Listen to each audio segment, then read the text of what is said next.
Ang programang ito ay rated SPG. Striktong patnubay at gabay ng magulang ang kailangan. Maaaring may masiselang tema, lengguwahe, karahasan, sexual, horror o droga na hindi angkop sa... Dumating na nga ang mga pulis at pinangunahan ito ni Rigor at ni Mando. At dito ay agad tinanong ni Rigor sa mga tao doon kung saan ang bahay nila Jelly. Ngunit sa pagpasok nila sa lugar ay nakita nga sila ni Emong. Kaya dali-daling tumakbo si Emong para puntahan sila Tanggol. Para balaan ito na may pulis na dumating sa burol. Kaya si Marcelo ay sinabi kay Tanggol na umalis na nga sila sa lugar bago pa sila maabutan ng mga ito. Kaya doon na sila dumaan sa bubong ng bahay nila Jelly. Kaya naman dumating na nga ang mga pulis sa bahay nila Jelly para hanapin si Tanggol.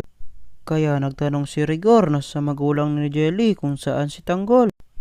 Ngunit nagsinungaling ito nga hindi nila kilala si Tanggol. Kaya si Rigor ay wala na nga mga gawa, kundi utusan na ang kanyang mga kasama na hanapin si Tanggol. Kaya hindi na nga nagtagal ay nakita nga nila si Tanggol.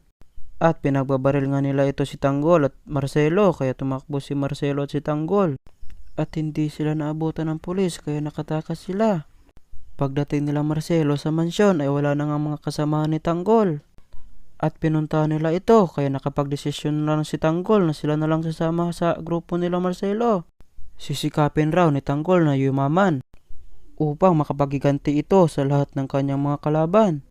Hanggang dito na lang po. Maraming salamat sa panonood. Huwag kalimutang i-like at i-subscribe.